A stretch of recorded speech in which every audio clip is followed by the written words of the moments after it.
A $5,000 tennis bracelet and pay less than $85 a month. Sky Diamonds is a 6,000 square foot showroom with the largest inventory in the nation. Rings, earrings, pendants, bands, bracelets, plus an extensive inventory of quality loose diamonds, affordable for any budget, and all available at zero interest for 5 years. Unlike traditional high pressure jewelry stores, Sky Diamonds provides a fun, relaxed shopping atmosphere. Even guys will enjoy the experience. Don't buy until you experience the Sky Diamonds difference. Located in Town Square, South Las Vegas Boulevard, corner of Sunset. Stay up to date on the NFL, the Golden Knights, and UNLV athletics on the Press Box with Ed Graney and Clay Baker. Weekday mornings at 7 on ESPN Las Vegas. WWN Las Vegas.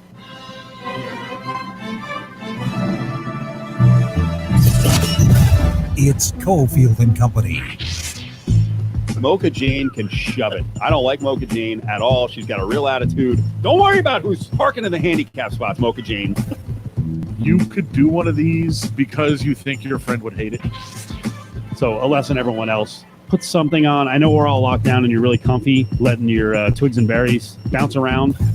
It's time for Cofield and Company with Steve Cofield on ESPN Las Vegas. Here we go, 5 o'clock hour. Adam Hill, Steve Cofield. Ari is here. We're going to try to hook up with a former New York Giant a little bit later on in the hours. We want to talk about Prince Makamura.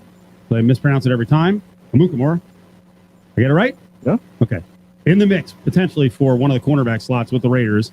And we want to talk about the NFL and no fans and what it looks like for September. So we're going to try to hunt down Chris Canty in a little bit. Big Five time.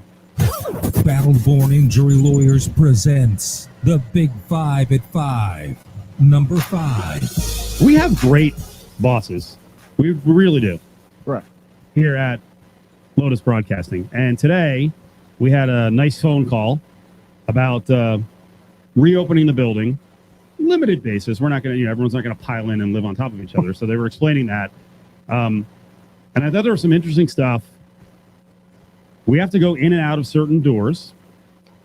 Like grocery stores, we may have sections of the building that are one way. And I know Ari is right along one of those streets, those pathways. He will be going full Karen on that one, taking videos and pictures and tweeting out people going the wrong direction. Because essentially, to me, this is good for the building because we have a lot of hefty, thick people. Now you got to walk around the building a little more. It's good, right? That's a positive way to look at it without saying they're thick. I'm trying to, like, the hallway where Ari is can't be, it's got to be two-way traffic, right? No, that's one-way traffic on that side of the building, right? Have you ever been back there ever? You know what he's talking about, right? Oh, over on that side, yeah. Over on that side, you can certainly. You know that Ari switched sides of the building like 6 months ago. I did not know that. Way to keep up. It's all right. He's got other stuff to do. Ari is our resident eternal lockdowner. He's our resident coronavirus safety guy. What did you not like? Except that he's wearing a mask on his chin, which is just completely defeating. What did you not like? What rules would you like to see go above and beyond? I liked it, most of it. One thing, I just have a couple concerns. I think they do. Of course, remember, I just texted the boss to listen in right now. So I hope she's listening. No, they want. That's why they're great boss. They want suggestions, and they want it to be said on air. Yeah, I know Not that last part. Totally. Yeah, that's what we do here. No, they did a great job. One thing I want them to address, and I might bring it up, is smokers. Nothing against them personally, but it's a big thing. Like smokers they just do it. They don't really think.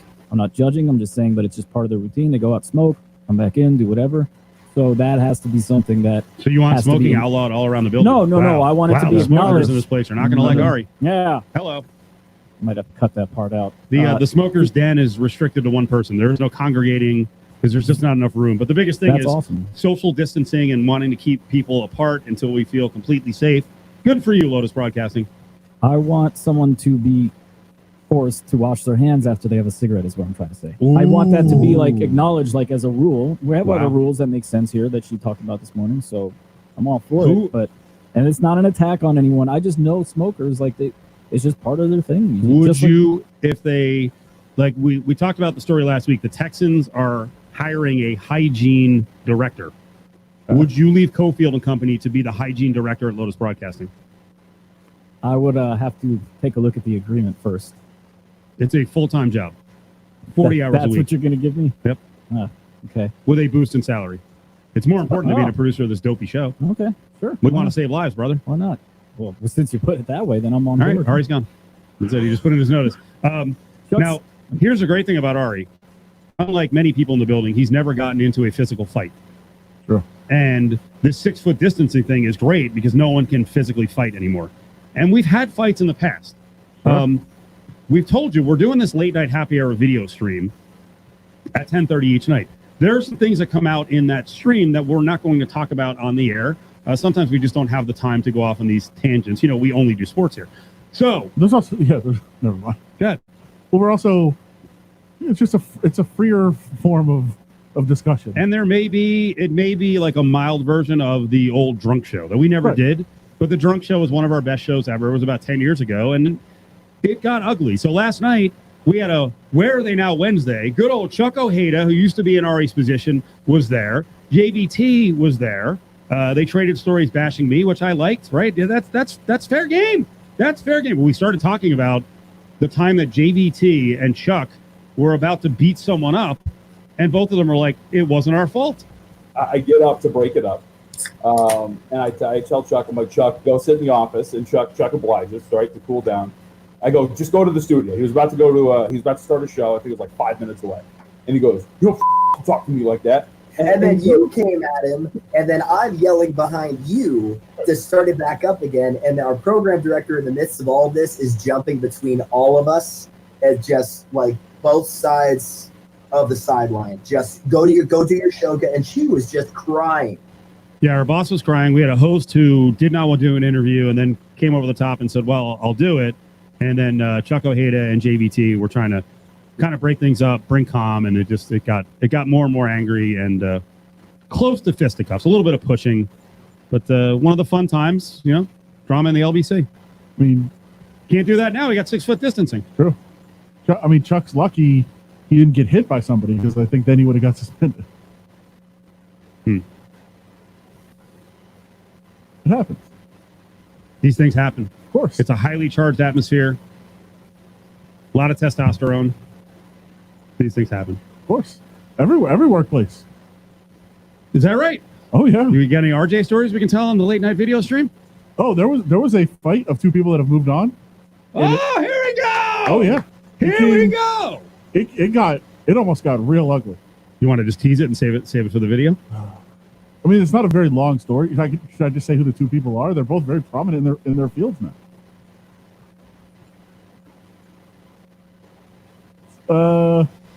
Yeah, I probably shouldn't. I knew you wouldn't. You're the worst. All right, two people that have moved on from the RJ Sports Department that are pretty big in their worlds now. All right, this will be on the late night video. You heard, by the way, was that the best audible beer can pop ever? It's Truly. I didn't even know that happened. It was a Truly. It was great. Oh, that was your Truly? Oh, yeah. I thought it might have been me. No. Good job. A little bit of drinking. We're talking about old fights. Perfectly timed pop of a can. At Steve Cofield on Twitter. Cofield and Company Late Night Happy Hour. You may see it on YouTube. You may see it on ESPN Las Vegas Facebook. Steve Cofield Facebook. We're finding spots, but it's an entertaining listen, an entertaining watch. Number 4. So San Diego State came back after yesterday where everyone's freaking out. And some officials at San Diego State said, hey, you know what? We know the whole state school thing. We're going to have some limitations. Nothing's been decided yet. Yes, classes could be online. But the notion that I threw out was, can they just let football players come back on campus? And they're kind of the test case to open things up. According to officials at San Diego State, at least one voice was like, yeah, our plan is to play football. Our plan is to play football. So what do you think of that? It was the athletic director, by the way, that said it. Because right away when that decision was made and it was announced in California, the largest Division II conference, which is the California Collegiate Athletic Association, they just said, all right, no fall sports. It's done. It's over. And that includes like schools you may have heard of, like Cal State San Marcos, like they played UNLV in basketball. Like it's some decently sized schools are just like, no sports. And so San Diego State was asked, and the athletic director was asked on the record, does this also apply to you? Does this mean no sports for you if there's no students? And he said it doesn't necessarily matter. John David Wicker is the SDSU AD, said, I don't know that it necessarily impacts us at all. We knew that we were going to be in some form of virtual classes this fall anyway. They're definitely still going to have classes on campus, assuming that everything doesn't just fall off the end of the earth and get really, really bad. There are some classes like labs, art, dance, and graduate classes that you have to have in person. So there will be people on campus, and then that would enable you to bring some athletes in as well. You know, the other story that's developing, well, it's been going on for a while, is the San Diego State Stadium deal. And we talked about it yesterday or 2 days ago with Kirk Morrison, who went to San Diego State, played football there, played in the NFL, played for the Raiders. And we mentioned the stadium, and their plan is to build on that Mission Valley site where Qualcomm is, but, you know, smaller stadium, multi-use facility, you know, the university, I don't know if they'll be in charge of it, but whatever. It's a cool thing for San Diego State football. They need it. This is John Schaefer on Extra 1360 talking about the delay in this whole thing. And it sounds like he feels like there are a couple of people on the city council who are pumping the brakes on this and could potentially ruin the whole stadium plan. The city council president has not put it there, despite the fact that the mayor wants it done. Nearly 60% of people in San Diego voted for this to fit San Diego State's timeline, which the city has known about and the negotiating teams have known about for 2 years since the vote in November of 2018. This had to be done in early 2020. It's an $88 million transactional fee in the worst economic downturn in the history of the city and our country. They could use the $88 million, and they shouldn't be paying for SDCCU Stadium and the maintenance. That should go to San Diego State. Every day that they don't get this done is another day the city is paying for that. Yep. But what does that mean to certain politicians? Nothing. No. Common sense doesn't always reign. It's California where they don't want to give public money for stadiums. Not saying I agree or disagree with that. What do you think is going to happen here? Just an amateur guess, because we're not experts on this, and we will get someone on who really covers this. Yeah. But man, this is not a great time to be trying to get stadium funding and a plan over the finish line with all of the budget issues brought forth by a pandemic. But I think the biggest thing is what he mentioned there, and it was put to a vote, and people voted yes, and it wasn't even that close. Yeah. So I don't know what kind of leeway they have in overruling the will of the voters. Why that happens all the time. When something is directly put to a measure? Mm-hmm. Like what? Have we gone next level on our gun safety measures? What was the wording of that, though? I think this was just, hey, are we doing this or not? I thought there was a measure that we had of, should we look at this? Or there was some sort of, I thought, qualifier to that ballot measure. Like, I think when you put the ballot measure, are we doing this or are we not? And they say yes, then you kind of have to do it. Yep. Politics at its best. And now the stadium for San Diego State could get blocked or, you know, just delayed where they, I mean, my guess is that it's not going to be done in time for 2022. No, it doesn't seem like it's going that way. Number 3. I'm not a giant fan of all the cheeseball Twitter topics, you know, just kind of people looking for something to talk about with sports. People are trying, right? About 10% are good. You know, the best NBA player of all time thing has been done 5 billion times now. I did like this one because it can be serious or funny. CBS Sports put out, what is the hottest personal sports take that you will never back down from? I saw a response to it and I was blown away. I'm like, no one else could believe this. It has to be a member of the Hill family.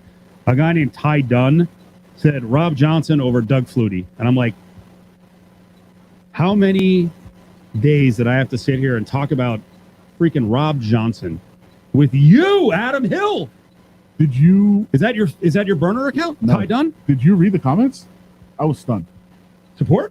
Yeah. Wow. People were like, how is that a hot take? That's just fact. So it's not really who was better in the whole nexus of this debate isn't who was better in general. It's basically who should have started that game in Tennessee. That's what game?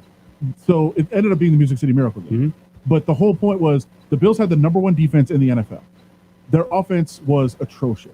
And Flutie had a couple of games early in the season where he made a couple of good plays. And people were like, hey, look, this is the guy. But they'd be winning games like 10-7, have done nothing for 3 quarters, like run a kick back to the 3-yard line, and then score a touchdown. Oh, Flutie magic. Like, no. You love the that Flutie offense magic. Is atrocious. This is a flashback. And by the end of the year, mm-hmm. he was awful. Awful. Now, so what the Bills did going into the playoffs, having the number one defense, they decided, you know what, we have this quarterback that is destroying our defense every day at practice in Rob Johnson, and we have Doug Flutie who's done nothing all year long. We're making a switch. And people are like, whoa, you're a playoff team making a switch going into the playoffs? This is crazy. And that was so much debate. But that offense was so bad that Rob Johnson was the way that they could win. It wasn't going to be through Flutie. So they did make the change, and then they lost. And, of course, the Flutie fans were like, see? Not ignoring the fact that Rob Johnson led them to a game-winning score that obviously he led them to a lead. That's why the kickoff return happened in the first place. They thought they had won with a Rob Johnson drive where he lost a shoe and still made a great play. They thought they'd won the game. Then the Titans throw that forward pass and score the touchdown. History has changed. But if you look at it, the Titans ended up making the Super Bowl that year. Probably would have been the Bills that made the Super Bowl that season. It just didn't work out. But that debate has lingered for so long. And when he put this out, I was stunned that all the reactions were like, yeah, that's not a hot take. Of course Rob Johnson should have been starting that game. Didn't feel like it at the time. No, As at the you said. time, it was insane. Adam Hill's Bills takes are insufferable. I apologize for having you listen to it often, but I'm going to press you on this one. You have to make a decision here. If it's quarterback over the other. Oh, boy. In the same scenario, Rob Johnson over Doug Flutie. Flutie's in it. Doug Flutie or Josh Allen? Look at it. Stunned silence. I mean, it's got to be Josh Allen. Victory. Yeah, Doug Victory. Flutie did not belong in the NFL. Victory. Josh Allen belongs as a backup in the NFL. So, I mean, yeah, I think that's, Are you that's an talking? easy choice. So you're just talking about ability on the field. Would you like to talk character? Ooh, man. I mean, if two... You're asking me You're to choose, hesitating on this. I you're thought asking the me to answer. choose the better of two evils? That's the whole point. Yes. Yeah. Impossible choice. I guess Allen. Allen hasn't sold out his teammates in the way that Flutie did. Like Allen is, I think Allen had questionable character. Maybe is like when he was young, maybe he was mature. Doug Flutie was an adult. This is like if you were to come up, you can. Adam's got like 20 hot takes that would blow people away. Very many of them super offensive. You are so against the grain on Doug Flutie as a person.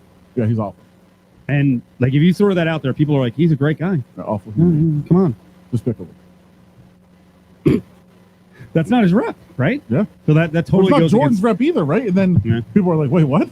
He's an awful person? Yes, he is. Number 2. Should I use the cheesy line? Did you see the videos and the pictures yesterday? What a sweet piece of grass. Did you guys want to use that for the RJ? Sure.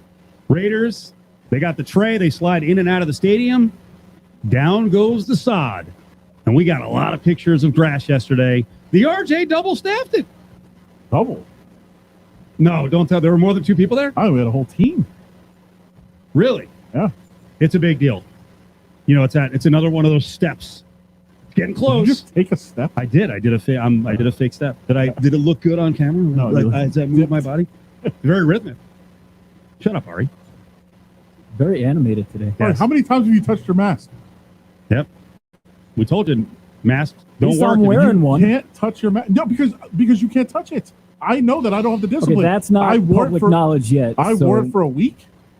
And I realized how many times I touched it, and I was making it worse. If No, you that's touch true. your mask, you're making it worse by wearing a mask. I would like to use this opportunity to make fun of JVT, who had gloves on one day, but scratched his face like 20 times too. So I get it. There he is, the czar of We'll safety. see. He's our hygiene Yeah, director. hygiene He'll be director. leaving Cofield and I'll Company miss you soon. guys so much. Are you writing a feature once the turf goes down for UNLV, the artificial turf, and the grass is fully down and ready to go for the Raiders? Will you write a artificial turf versus grass feature for the paper? I don't think there's ever going to be turf there. What does that mean? I'm not letting that team play there.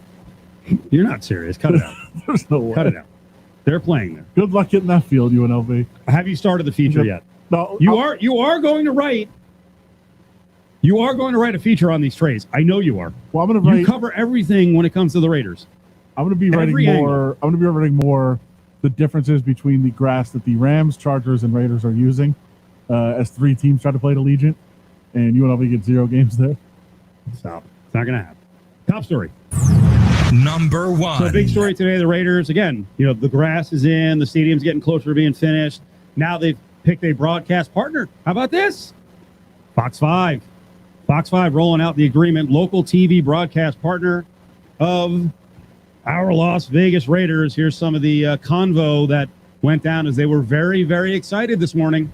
This is so exciting, and a lot of comes with this announcement, as we will work exclusively with the team to bring you the very best content. And by we mean mostly our sports team. Here is Kevin Bollinger joining us now in studio. We are excited. Everybody's fired up for football and certainly Las Vegas Raiders football. It's a partnership that had instant chemistry. From the very first meeting, it seemed like Fox 5 and the Raiders just clicked. Philosophy-wise, as a company structure, and the personalities from both sides meshed. I feel like I've never had philosophy chemistry with anyone I've covered. Nobody. And you for sure. No. I've had awful chemistry with anybody I've ever met ever. Kevin really struck me on that one. I'm like, wait, you're supposed to have chemistry with the people you cover? Oops. What? Or have meetings with? Like, what are you talking about? I was on a meeting today. A full staff meeting with my colleagues at the RJ.